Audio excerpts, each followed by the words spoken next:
अगर आप भी लेना चाहते हैं देश दुनिया की तमाम जानकारी तो आज ही सब्सक्राइब करें हमारे चैनल को। साथ ही नीचे दिए बेल आइकन को जरूर दबाएं ताकि हर अपडेट आप तक पहुंच सके। नमस्कार, साक्षी न्यूज नेटवर्क और आप सभी का स्वागत है। प्रवर्तन निदेशालय ने महाराष्ट्र के पूर्व गृह मंत्री अनिल देशमुख के खिलाफ धन शोधन के एक मामले की जांच के सिलसिले में नागपुर तथा मुंबई में स्थित उनके परिसरों पर शुक्रवार को तलाशी ली। अधिकारियों ने बताया कि धन शोधन रोकथाम कानून के प्रावधानों के तहत छापे मारे गए और देशमुख के नागपुर में स्थित आवास पर भी छापे मारे गए। केंद्रीय जांच एजेंसी ने सीबीआई की एक प्राथमिकी का अध्ययन करने के बाद पिछले महीने देशमुख और अन्य के खिलाफ धन शोधन रोकथाम कानून के तहत एक आपराधिक मामला दर्ज किया था। सीबीआई ने बंबई उच्च न्यायालय के आदेश पर एक मामला दायर करने के बाद प्रारंभिक जांच की थी, जिसके बाद ईडी ने मामला दर्ज किया था। उच्च न्यायालय ने सीबीआई को मुंबई के पूर्व पुलिस आयुक्त परमबीर सिंह द्वारा देशमुख के खिलाफ लगाए रिश्वत के आरोपों की जांच के लिए कहा था।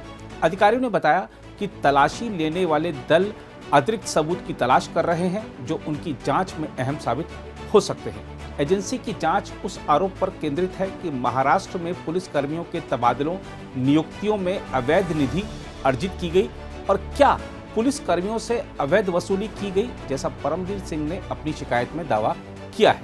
ईडी के पास जांच के स्तर के दौरान आरोपियों की संपत्तियों कुर्क करने और मुकदमे के लिए पीएमएलए अदालत के समक्ष उनके खिलाफ आरोप पत्र दायर करने की शक्तियां हैं। हम आपको याद दिला दें कि मुंबई में उद्योगपति मुकेश अंबानी के घर के पास एक एसयूवी मिलने की जांच के दौरान पुलिसकर्मी सचिन वाजे की भूमिका सामने आने के बाद परमबीर सिंह को पुलिस आयुक्त पद से हटा दिया गया था।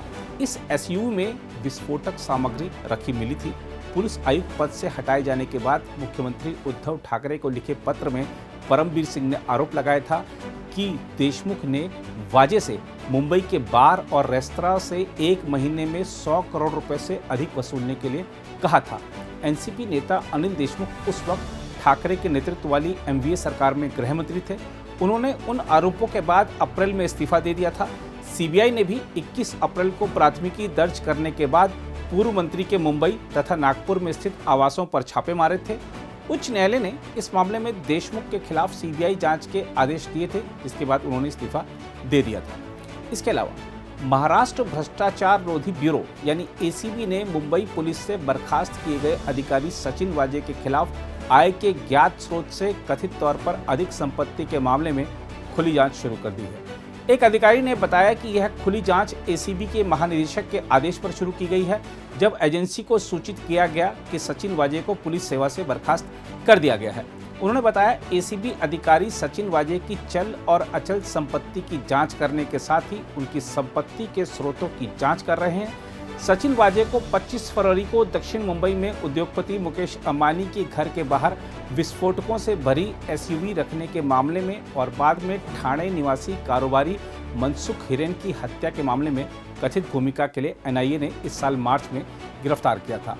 अधिकारी ने बताया कि मामले में एनआईए की जांच के दौरान सचिन वाजे द्वारा शुरू की गई एक कंपनी के बैंक खाते में 1.5 करोड़ रुपए मिले थे। यह बात भी सामने आई कि सचिन वाजे ने पिछले कुछ दिनों में एक सहयोगी को कुल 76 लाख रुपए कथित तौर पर दिए थे। सचिन वाजे की गिरफ्तारी के बाद एनआईए ने विशेष अदालत को बताया था कि वह इस राशि का स्रोत पता लगाना चाहती है और यह जांचना चाहती है कि वह खुद के लिए वसूली कर रहे थे या दूसरों के लिए। केंद्रीय जांच एजेंसी ने कहा कि वह यह भी पता लगाना चाहती है कि सचिन वाजे के स्तर के किसी अधिकारी के पास इतना पैसा कहां से आया। अधिकारी ने कहा, पूर्व में सचिन वाजे के खिलाफ रिश्वतखोरी और आय से अधिक संपत्ति रखने की 2 गुमनाम शिकायतें की गई थी। महाराष्ट्र कैडर के 1990 बैच के अधिकारी सचिन वाजे, जिन्हें मुठभेड़ विशेषज्ञ के तौर पर भी जाना जाता है, उनको पिछले महीने सेवा से बर्खास्त कर दिया गया था। सचिन वाजे को इससे पहले बम धमाके के एक आरोपी की हिरासत में मौत के मामले में 16 साल के लिए निलंबित किया गया था और उन्हें जून 2020 में फिर से मुंबई पुलिस में बहाल किया गया था। उधर राष्ट्रपति रामनाथ कोविंद ने शुक्रवार को उत्तर प्रदेश में अपने जन्म स्थान कानपुर की यात्रा के लिए ट्रेन में सफर किया। राष्ट्रपति कानपुर दौरे के दौरान स्कूल के दिनों और समाज सेवा के शुरुआती दिनों के अपने पुराने परिचितों के साथ मुलाकात करेंगे 15 साल के अंतराल के बाद किसी निवर्तमान राष्ट्रपति ने ट्रेन में सफर किया। रेल मंत्री पीयूष गोयल ने राष्ट्रपति का रेलवे स्टेशन पर स्वागत किया। उल्लेखनीय है कि राष्ट्रपति भवन की ओर से जारी एक बयान में कहा गया था कि राष्ट्रपति बनने के बाद श्री रामनाथ कोविंद की अपने जन्म स्थान की यह पहली यात्रा होगी। हालांकि वह पहले भी यात्रा करना चाहते थे, लेकिन कोरोना वायरस महामारी के चलते ऐसा नहीं हो सका।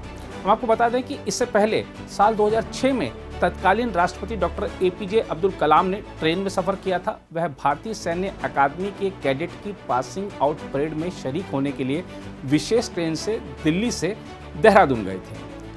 उधर रक्षा मंत्री राजनाथ सिंह ने शुक्रवार को कहा कि भारत के पहले स्वदेशी विमान वाहक पोत यानी IAC को अगले साल नौसेना के बेड़े में शामिल किया जाएगा और इसकी लड़ाकू क्षमताएं, पहुंच तथा अन्य खूबियां देश के रक्षा तंत्र को और मजबूती प्रदान करेंगी। कोचीन बंदरगाह के एर्नाकुलम घाट पर IAC के निर्माण कार्य की प्रगति की समीक्षा करने के बाद एक बयान में राजनाथ सिंह ने इसे भारत का गौरव और आत्मनिर्भर भारत का एक बेहतरीन उदाहरण करार दिया। राजनाथ सिंह ने कहा कि परियोजना को मूल रूप से NDA सरकार ने मंजूरी दी थी और कोविड-19 के बावजूद इसके कार्य में काफ़ी प्रगति हुई है। IAC को अगले साल बेड़े में शामिल करना भारत की स्वतंत्रता की 75वीं वर्षगांठ पर एक बड़ा तोहफा होगा। रक्षा मंत्री ने कहा इसकी लड़ाकू क्षमताएं, पहुंच तथा अन्य खूबियां देश के रक्षा तंत्र को और मजबूती प्रदान करेंगी तथा समुद्री क्षेत्र में भारत के हितों को सुरक्षित करने में मदद करेंगी। Commissioning of this indigenous aircraft carrier next year will be befitting tribute to the 75 years of India's independence. The combat capability, reach and versatility of the aircraft carrier will add formidable capabilities in the defense of our country and help secure India's interests in the maritime domain. Yesterday, I also reviewed Project Seabird at Karwar, which will be the largest naval base of the Indian Navy in future and will provide the facilities and infrastructure to support the Navy operations in the Indian Ocean region and beyond. The government is fully committed to a strong Navy, and these two projects are examples of our unwavering focus and our impetus to modernization. Harnessing India's indigenous industry and know-how is a key priority.